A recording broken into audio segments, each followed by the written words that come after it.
بھی بات کر لیتے ہیں، اس پروگرام کے اوپر مزید بات کر لیتے ہیں کہ جو مہم چل رہی ہے۔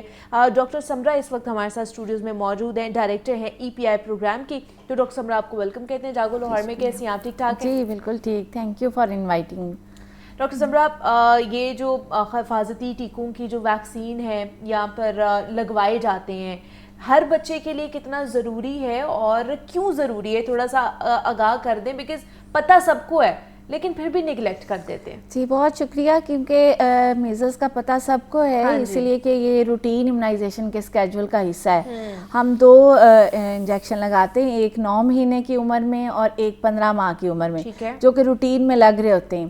اس کیمپین کا کیا مقصد ہے؟ یہ مقصد ہے کہ کیونکہ یہ لو ٹرانسمیشن سیزن ہے، جو اب نومبر میں جب ہائی ٹرانسمیشن سیزن آتا ہے، جو فروری سے سٹارٹ ہوتا ہے اور جولائی اگست تک جاری رہتا ہے، تو اس سے پہلے اگر آپ حفاظتی ٹیکہ جات یہ اس کا میزلس کا کر لیں گے، لگوا لیں گے، تو جب بچے اس سیزن میں داخل ہوں گے تو ان کو بیماری کم سے کم لگے گی، اور ٹرانسمٹ جب ہوگی تو پہلے سے ہی بچوں میں قوت مدافعت جو ہوگی وہ اچھی پیدا ہو چکی ہوگی، جس کی وجہ سے وہ اس خطرناک بیماریوں سے بچ جائیں گے میزلس سے۔ اچھا، میزلس کے بارے میں یہ کہا جاتا ہے کہ آپ کو یہ زندگی میں ایک دفعہ ہونا ہی ہونا ہے، اور اگر ایک دفعہ ہو گیا ہے تو اس کے بعد نہیں آپ کو ہوگا۔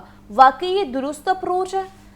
اس کا یہ ہے کہ جب اگر میزل ہو یا ویکسین لگے تو بچے کے اندر قوت مدافعت پیدا ہوتی ہے، جو لانگ لائف ہوتی ہے۔ ٹھیک ہے۔ اور بعض ٹائم ویکسین بھی ہوتی ہے، قوت مدافعت ہوتی ہے، لیکن جب اس کو بیماری لگتی ہے تو وہ اتنی سیویرٹی کی نہیں ہوتی، اس شدت کے ساتھ نہیں ہوتی، کیونکہ اس کے اندر قوت مدافعت ہوتی ہے اور اس سے لڑنے کی ہوتی ہے، بچے میں صلاحیت ہوتی ہے، اور اس شدت سے بیماری نہیں ہوتی جو ایک ان ویکسینیٹڈ بچے میں ہوتی ہے۔ اور خدا نخواستہ آپ کو پتہ ہے اتنی خطرناک بیماری ہیں جس سے موت بھی واقع ہو سکتی ہے۔ اور یہ واقعی ہر کسی کو ہونا لازمی ہے، یہ جس کی امیونٹی کم ہوگی، جس میں اینٹی باڈیز نہیں بنی ہوں گی، جنہوں نے ویکسین نہیں لگوائی، صرف انہی میں ہوگا؟ یہ ہائیلی کنٹیجیس ڈیزیز ہے۔ اگر ایک بچہ جو ان ویکسینیٹڈ ہے اس کو میزل لگا ہوا ہے، اور اگر وہ 10 بچوں میں جائے گا تو اتنی یہ کنٹیجیس ہے کہ اس میں سے 9 بچوں کو ضرور ہو جائے گا۔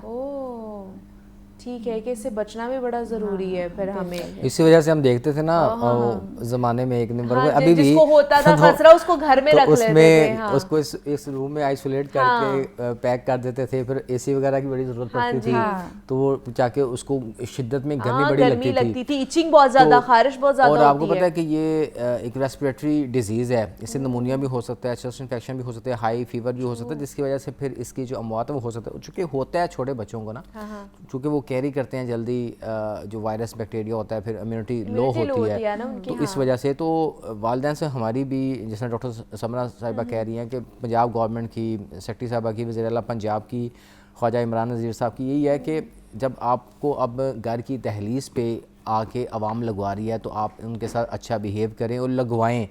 اگر آپ نے 9 ماہ میں 15 ماہ میں بھی لگوائی ہے تو یہ بوسٹر ڈوز ہے، اس کو لگوانے کا کوئی نقصان نہیں ہے، فائدہ ہی فائدہ ہے، آپ کا امیونٹی سسٹم بہتر ہو جائے گا، چونکہ جیسا میڈم نے بتایا کہ ابھی لو ٹرانسمیشن سیزن ہے، جنوری میں فیبری میں یہ ہائی ٹرانسمیشن سیزن ہو جائے گا، پھر اس کا بیماری کا جو رجحان ہے وہ بڑھے گا، تو یہ اس وقت بڑا اچھا ہے کہ اگر سے اب سے یہ لگ جائے گی تقریباً 6 ماہ 7 ماہ جو بوسٹر ڈوز کا ایفیکٹ ہے وہ اس کی باڈی میں رہے گا، تو وہ اگلا پورا سال جو ہے نا بہترین طریقے سے، اگر کئی سال جو ہے یہ بہترین طریقے سے گزر جائیں گے، تو اس وجہ سے مفت میں مل رہی ہے، تو میرا خیال ہے عوام، مجھے نہیں پتہ اس کا کیوں فائدہ نہیں اٹھاتی۔ اگر یہی پیسوں کی ملنا شروع ہو جائے تو یقین کرے سارے اس کے پیچھے لگ جائیں گے، یہ ایک متھ ہے، مفت میں ملتی ہے تو ہم اس کا پولیو کے ڈراپس ہیں ہر دوسرے دن، اگر لوگ کہتے ہیں کہ جی وہ آ جاتے ہیں یا ان کے ساتھ کوئی ایسا مس بیہیو کرتے ہیں، پچھلے دنوں میں صاحب بالکل ایسا ہی ہے، خاتون ورکر کے ساتھ، اس کے ساتھ انہوں نے زخمی کر دیا اس کو، تو لوگ یہ سمجھتے ہیں کہ شاید یہ پتہ نہیں کیوں ہو جاتا ہے۔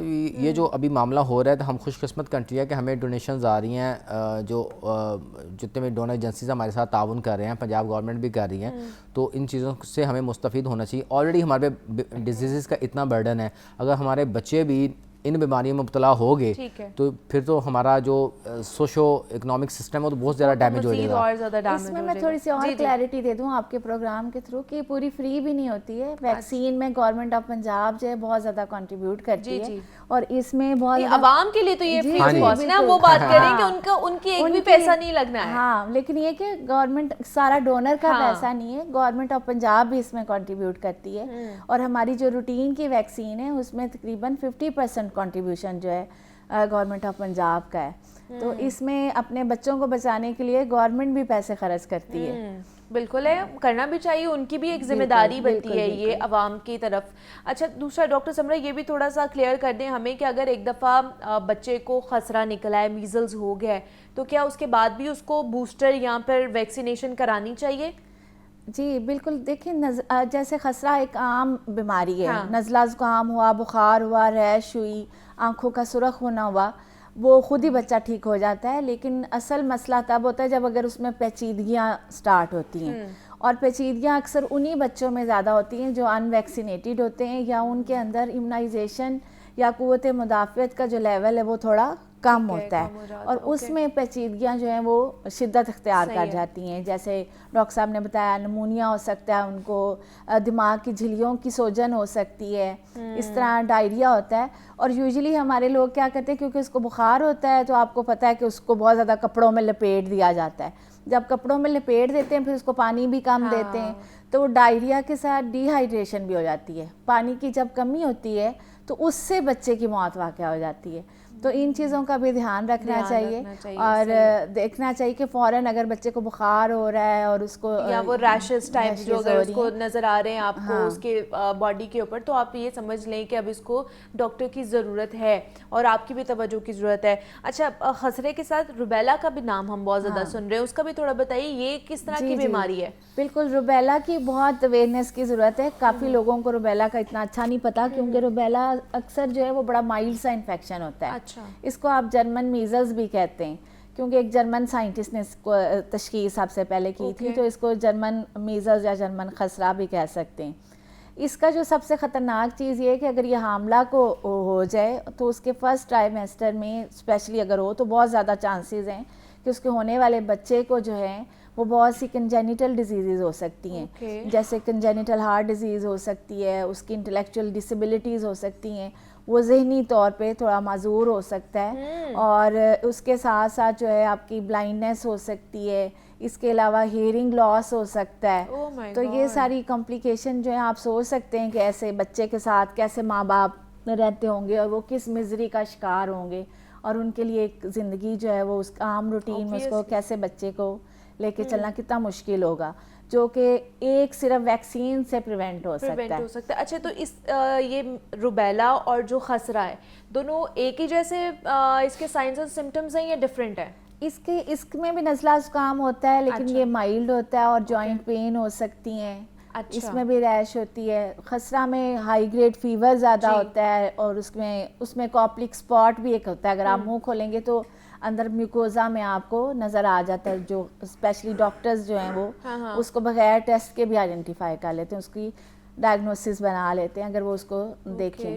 اور ریش سے پہلے جو ہے بچہ وہ ٹرانسمٹ کر سکتا ہے وائرس، اس سے پہلے ہی اس نے ٹرانسمٹ کیا ہوتا ہے، بے شک ابھی سائنس سمٹمز نہیں بھی آئے ہیں. اسی لیے تو لوگوں کو پتہ نہیں ہوتا بچے کو خسرہ ہے تو اس سے پہلے وہ گھوم رہا ہوتا ہے، اسکول بھی جا رہا ہوتا ہے، اسکول سے ادھر ادھر کھیل بھی رہا ہوتا ہے دوسرے بچوں کے ساتھ، تو وہ آرام سے کیونکہ ہائیلی کنٹیجیس ہے وہ ٹرانسمٹ کر دیا ہوتا ہے، آلریڈی وہ اسپریڈ ہو گیا ہوتا ہے. اچھا اس کی عمر بھی ہے کہ کون سی عمر میں یہ ہوگا؟ یہ موسٹلی پہلے تو کیونکہ ایک اور میں ضرور یہاں پہ آپ کے پروگرام کے تھرو ہماری بہت زیادہ بریسٹ فیڈنگ کی بھی جو ریشو ہے وہ نیچے چلی گئی ہے جی، تو جس کی وجہ سے پیدا ہونے والے بچوں میں جب مائیں اپنا دودھ نہیں پلاتی ہیں تو ان کی قوت مدافعت اور ان سے جو امیونٹی جو ماں سے ٹرانسفر ہونی ہوتی ہے اس کی بھی ریشو کم ہو گئی ہے. تو ہم نے دیکھا کہ ہم بہت سارے بچے کیونکہ روٹین میں ہم 9 مہینے کی عمر میں لگاتے تھے، لیکن ہم نے دیکھا کہ بہت سے بچے ایسے ہیں جن کو 6 ماہ کی عمر میں بھی خسرہ ہو رہا ہے. تو اس کیمپین میں اسی لیے 6 ماہ سے لے کر 5 سال تک کے بچے انکلوڈ کیے. میڈم ہم نے تو یہ بھی دیکھا کہ 14 سال 10 سال کے بچوں کو بھی ہو جاتا ہے. بچوں کو بھی وہ ان ویکسینیٹڈ ہوتے ہیں. دیکھیں جیسے میں نے آپ کو بتایا کہ پنجاب کی 89% کوریج ہے، تو 11% بچے ان ویکسینیٹڈ کہیں نہ کہیں مس ہو رہے ہیں، یا وہ کہیں ٹیمیں جب جاتی ہیں ان کو ملتے نہیں ہیں، یا والدین ان کو لے کے نہیں آ رہے ہیں یا ان کو چھپا رہے ہیں. تو یہ کہ وہ ان ویکسینیٹڈ بچے ہوتے ہیں اور وہ ایک خطرہ ہے کہ جو بیماری ان کو ہوگی تو پھر وہ ٹرانسمٹ کریں گے. لیکن وہ خطرہ کیا ٹائم کے ساتھ ساتھ یا ایج کے ساتھ ساتھ ڈاکٹر صاحبہ بڑھتا جائے گا؟ ہاں فار ایگزامپل کہ اگر خدا نہ خواستہ، اب مجھے آئیڈیا نہیں ہے کہ مجھے بچپن میں ہوا ہے کہ نہیں ہوا، میں آج آ کے اپنی مدر سے ضرور پوچھوں گی، اگر بچپن میں نہیں ہوا تو کیا عمر کے کسی بھی حصے میں ہو سکتا ہے ہمیں خطرہ؟ بالکل ہو سکتا ہے. مطلب اس عمر میں بھی ہو سکتا ہے؟ ہو سکتا ہے ہو سکتا ہے. ٹھیک ہے، تو اس سے بچنے کے لیے ہمارے لیے بھی کوئی ویکسین ہے کہ نہیں ہے؟ بوسٹر لگا سکتے ہیں آپ، کسی بھی ایج میں لگا سکتے ہیں، کیونکہ گورنمنٹ کا فوکس زیادہ بچوں کے اوپر ہے.